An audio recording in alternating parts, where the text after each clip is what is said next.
Today has finally arrived, your first pilot lesson. You must be super excited and just looking so forward to getting airborne at this stage. I know that feeling. But first lesson always in flight training is we have to look at what all these instruments look like.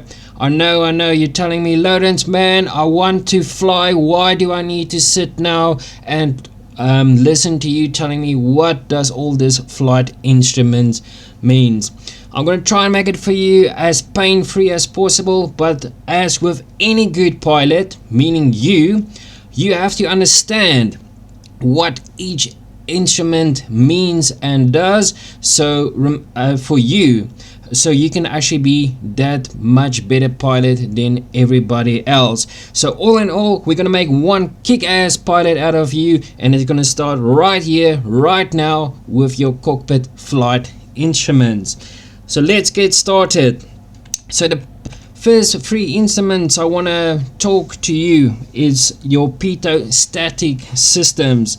It is your airspeed indicator, your vertical speed indicator, as well as your altimeter. So I'm gonna go ahead and hide this control column for now, so you have a much better view of what is happening on the dashboard. So the great folks at Cessna has given us this instrument called an airspeed indicator. So how does a airspeed indicator work in an aircraft? If you're sitting in an aircraft, you look to the left or under the wing, you're going to find this tube looking item. It's called a pitot tube. Basically how it works is the relative airflow or ram air flows right into this pitot tube and then gets translated for us in airspeed. Now with our airspeed, we either get our airspeed in knots or in miles an hour. So whenever you're reading your pilot operating manual or POH, make sure the speeds that you are indeed looking at is either knots or miles an hour. So you're also going to get different setup of airspeeds. Some only show knots, some only show miles, or you get something combined like this. But for the duration of this lesson, I'll be using knots.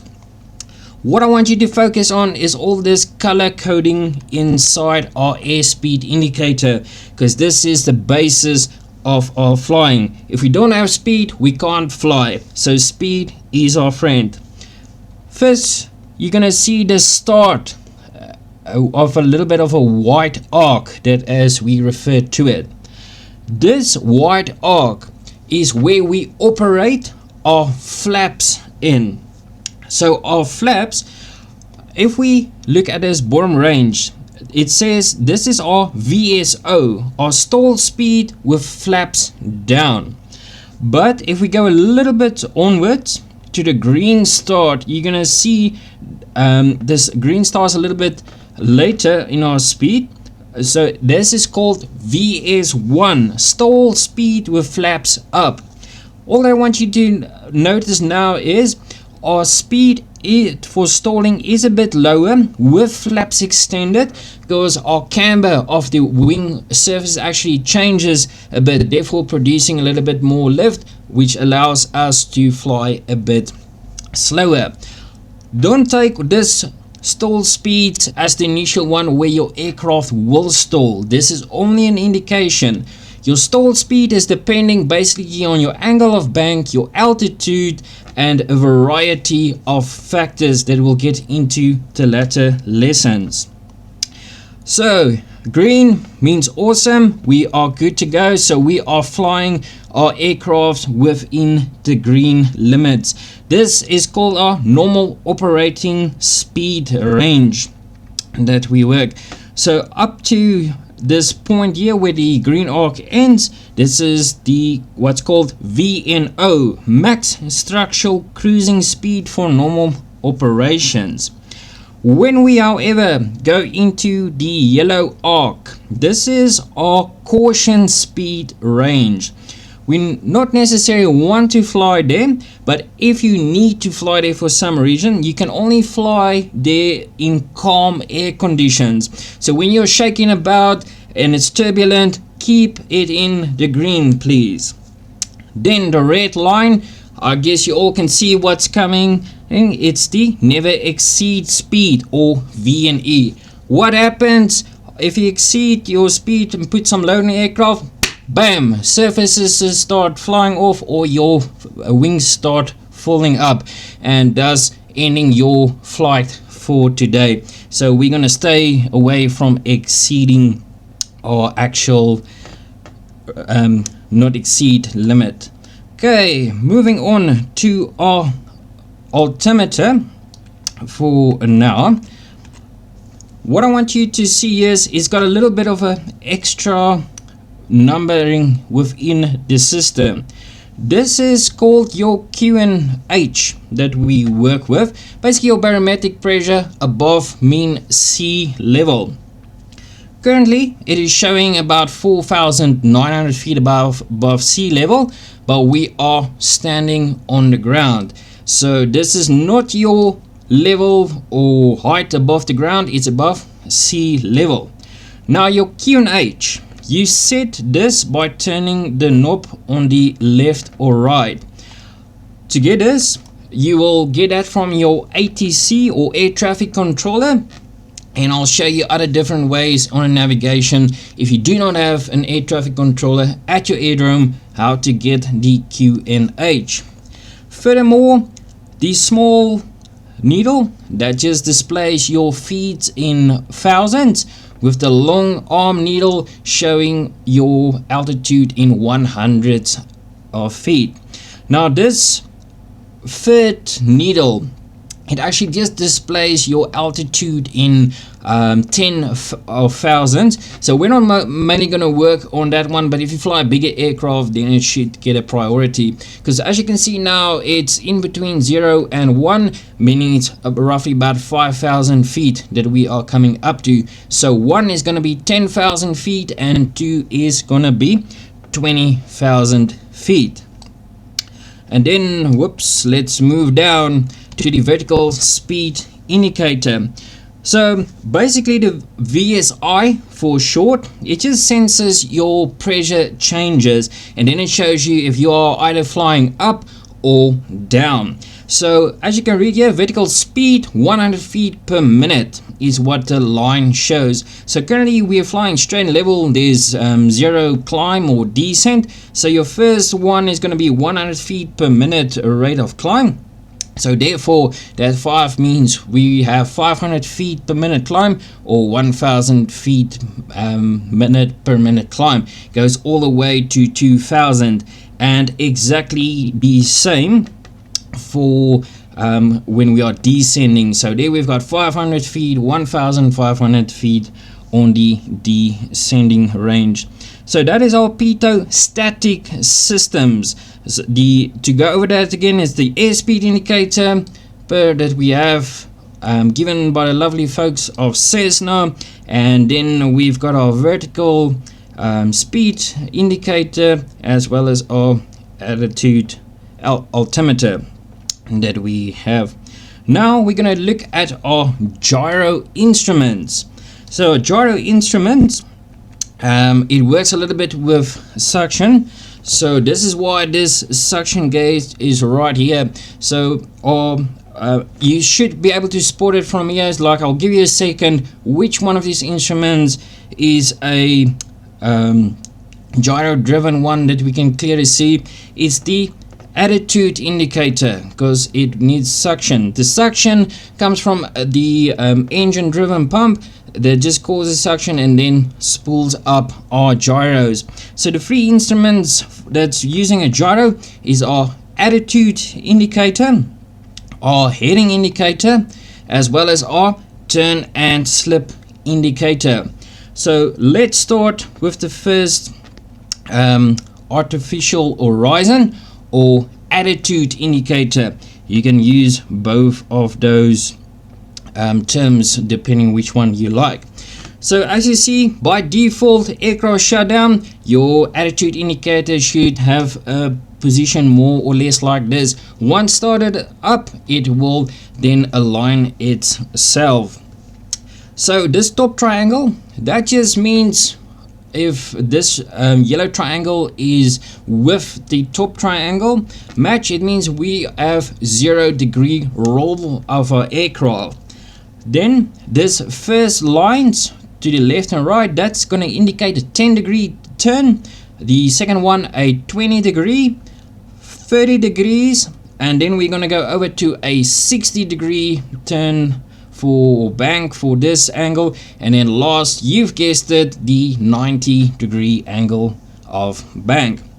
So that just shows us how much degrees we are banking. Then if you lift your nose of the aircraft or raise to the canopy, it's also going to show us whether we are climbing the aircraft, or like in this position we are now actually descending towards the earth.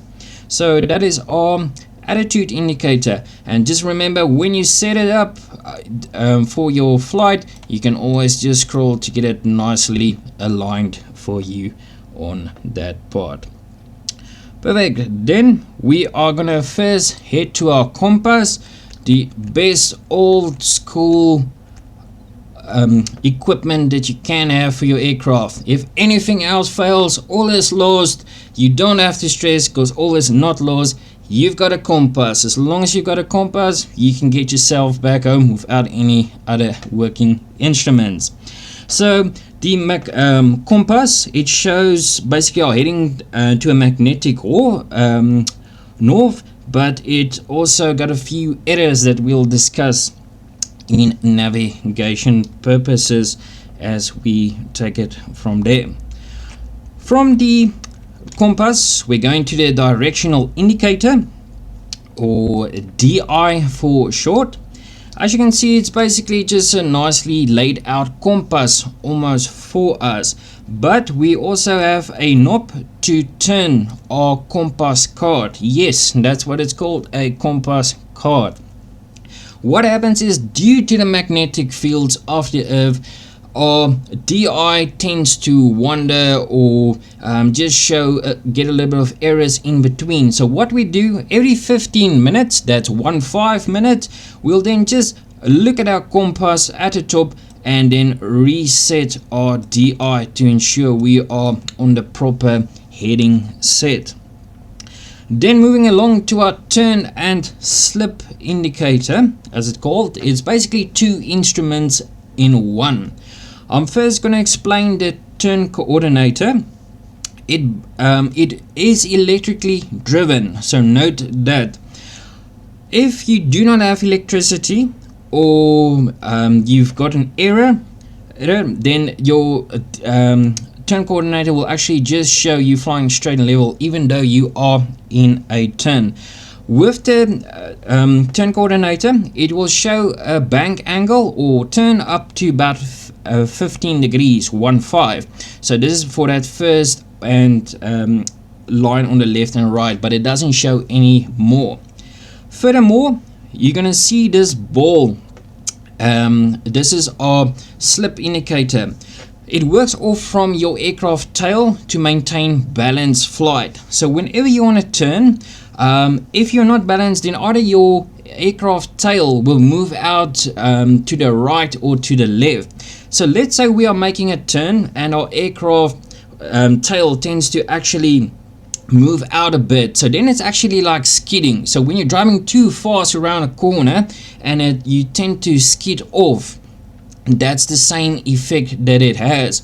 Now if you are driving about a banked road or something, and your car tends to slip in towards that turn, then this is referred to as slipping. So basically your tail is slipping towards the turn that you are actually making.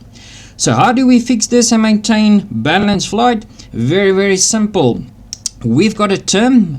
It will actually show you if you need to go, the ball is out to the left or right. So where our simple term comes in, it means step on the ball. If that ball moves to the left, you simply apply left rudder. If the ball is out to the right, yes, apply right rudder until it's centralized again. And that's how simple it is to actually work your turn and slip indicator. Let's move it along to these two instruments right here. So this is called your VOR and this is called your ADF. It's basic navigation equipment. We'll get to this at the last lesson of our entire exercise. So for now, I don't want you to focus on it. Just to bring you a little bit more clarity where it comes from. Back in the day, we started with our ADFs to fly from one location to another. Then we got a little bit more advanced. We got and managed to get hold of the VOR. And from there the GPS was developed. So that's just how it actually all fits in together. So quickly, the VOR and ADF, how it works is there's beacons or stations placed all around the world, and you can almost say like you log on to one of them and then you actually fly on a signal that gets transmitted out from these stations. But more about this cool instruments a little bit later on navigation.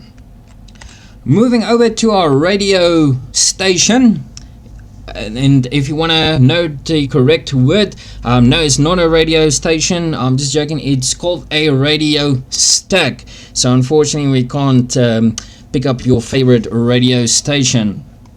This is your basic old school way of how we actually work, but I actually love this radio. On my real private pilot training, I actually worked on a radio and ADF just like this. And ask any aviator, any old school aircraft you can get your hands on. What a lovely experience just to fly and experience pure aviation.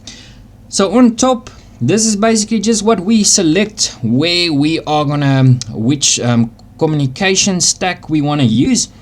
So this is communication stack 1. Sometimes you've got 2, so for backup, so if you got an extra one that's maybe right place here, then you can then select it for number 2. All these other equipment on top, this has got more to do with our navigation flight, so I'll let you talk a little bit more about that during the navigation flight. All that I need you to know now is this section right here. This is the frequency of either the tower or flight area that you are going to be on, that you're actually going to be talking with. And this nav 1 right here, this is your VOR frequency that you're going to set up. Then moving downwards, this is your ADF. So there you put in your ADF frequency, and then you can use your ADF instrument from there on. Moving down, this is called our transponder. When we are not flying, transponder goes to off. As soon as you started the aircraft, transponder goes to standby. And once you entered a runway and flying during that full duration of the flight until you landed and vacate a runway, you will be flying on alt. That means altitude. You only put your transponder onto on once an ATC or guy from radar information asks you to put your transponder on. So what is this 2000 code that it's on a transponder for South Africa? That's our standard transponder code. So whenever you fly, first make sure your transponder code is on 2000, and then we'll go from there. Moving along, we now looking at our RPM gauge. Again, green shows where we have optimum performance of the aircraft, where's safe to fly. But the question on your mind is, Lawrence, what does this number mean in my RPM gauge? This number is called your tacho number. This is to see when the aircraft needs to be going in for maintenance. So what happens is, when you have an aircraft, you have a little book called your flight folio, and after each flight you'll write this number in, so the inspection or service guys can see when the aircraft needs to go into maintenance. Going down, you are then going to see another timer, and this is called your HOPS. This is the measuring device for your actual flight time that gets written in your logbook. So this is where you're going to just check for your flight time. Moving along, this is your headset squelch and volume control. Listen up closely, because it's gonna give you problems, and it's gonna give you problems because it's your own fault. Yes, this squelch has actually taken students where they actually solely believe the aircraft's radio isn't working anymore. So how does a squelch work? Let me quickly give you a quick rundown on a radio. First, what you're going to do, you're going to put your radio on. Then you're going to set your volume just to adequate volume. Never put it full blast, otherwise everybody is just, you're not going to hear what's happening because the sound gets distorted. Now, you set your volume on your headset almost also to adequate volume, and then you can set your main volume here to hear your passenger as well.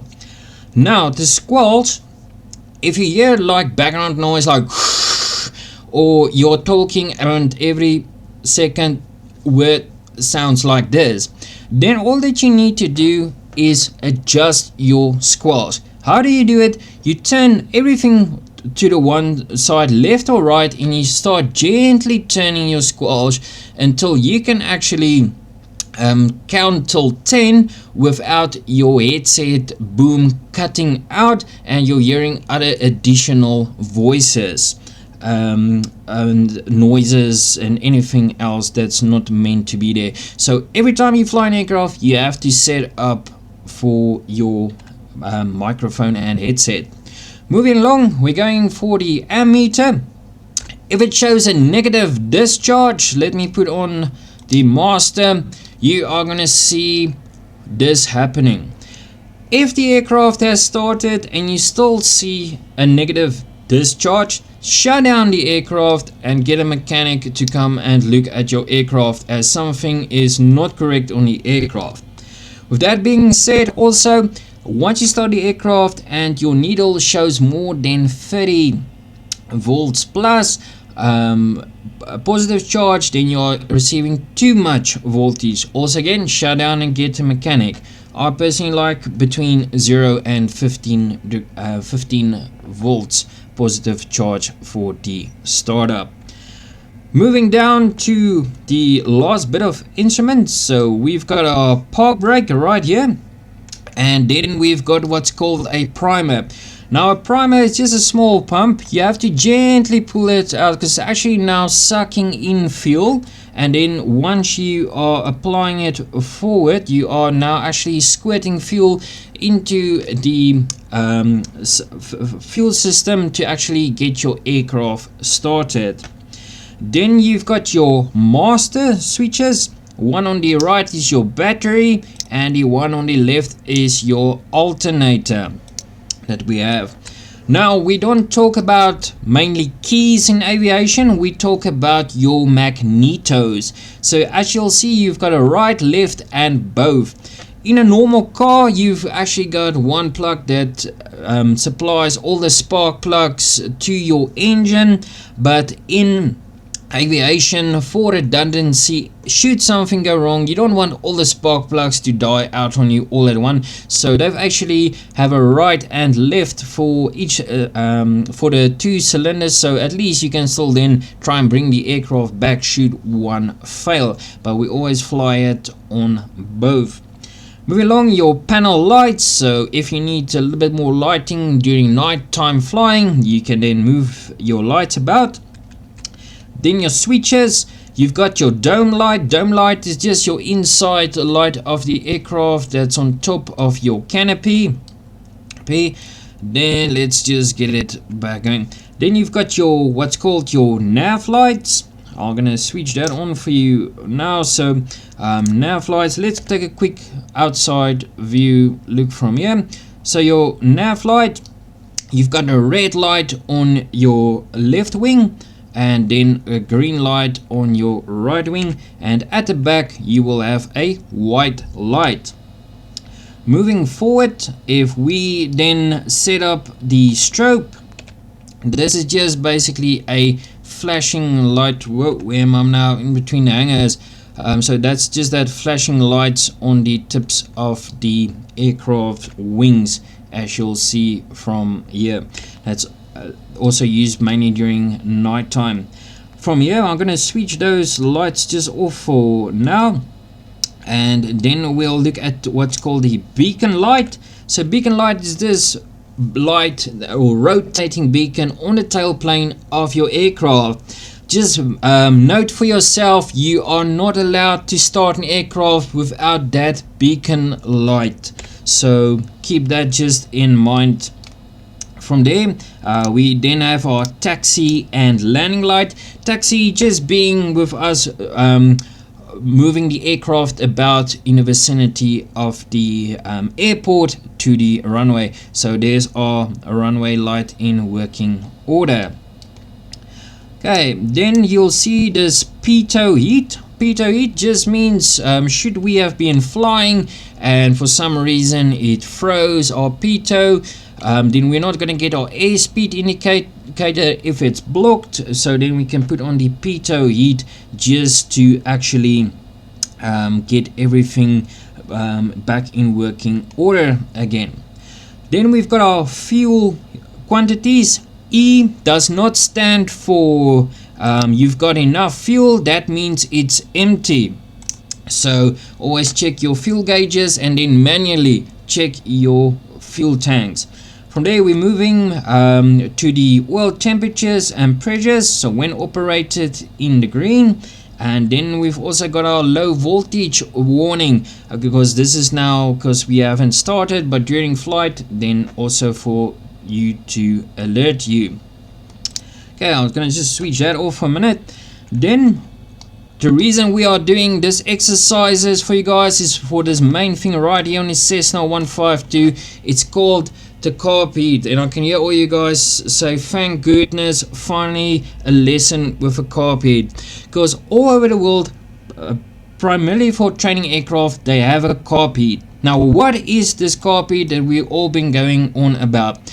Well, a carb heat, to put it in quick terms, it takes hot air from the exhaust, just outside, not from the inside exhaust gases, then it actually makes it flow to the carburetors and engine systems while you actually descending. Because if you do not apply your carb heat, due to that Venturi effect in your carburetor, it will actually form ice to the point where you will experience rough running of the engine and then a total shutdown of the engine. And I'm sure you do not want to fly and then suddenly at 8,000 feet and see your propeller standing still like this. So we do not want to put ourselves in emergency situation. Moving along, we now have what's called the throttle quadrant. So this is almost like the accelerator on your car. So it basically just sets the air to fuel mixture ratio. Moving along to the main mixture. The mixture, it just sets the amount of fuel to the intake airflow. So that's just the amount of fuel, as you want to say, that we're sending towards the system, and then we're controlling with the throttle of how much we want to make use of it for performance wise. Then we've got our flap lever. This is electrically driven, and furthermore we've got now cabin air. So if you want cold air into our system, then we can actually allow that. So when you're actually pulling for cool air, it gets sent through this vent right here. And here's also the thermometer showing us the outside temperatures. And here you go again for the pilot side air vent. With that being said, there's the air vent. Here we have our cabin heat. Cabin heat always comes out just underneath the dashboard area, but it's not advisable to use cabin air, hot air, because it's also coming from the exhaust, and you never know when you're going to get carbon monoxide poisoning. Going down a little bit, we have all our circuit breakers. They have been nicely written for you what they are. So I want to quickly show you one example. Let's say the flap circuit breaker is popped like this one. So we're gonna put on the battery masters now, and now we're gonna lower the flaps. As you can hear and see, nothing is happening. Our flaps is still in the stow position. So what we're gonna do, we are now gonna click in or put in our circuit breaker and bring the flaps all the way down. So now we can confirm flaps is down. So that's why it's always for you a necessity to check that all circuit breakers is in. By air law, you are allowed to push a circuit breaker back in one time and one time only.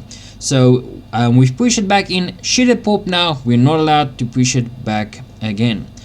Perfect. So we'll go ahead and shut down the masters before we drain the battery.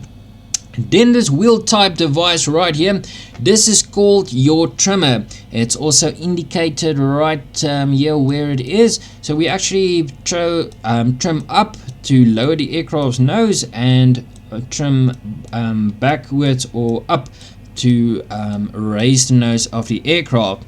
I'll show you in straight and level what this trimmer is all about, but you can see it as a power steering device almost, because remember at different flight levels and altitude the air density changes, so that means all the forces acting on our surfaces is different. So just for us not to hang on to the controls the entire time and to relieve a little bit of pressure on our arms and hands, we make use of the trimmer on that part.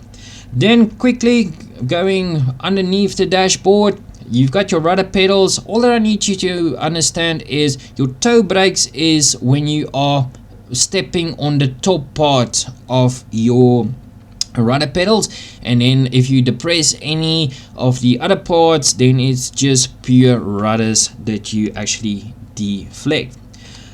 Now you also have a sign here. This is just your fuel valve showing it's on or off.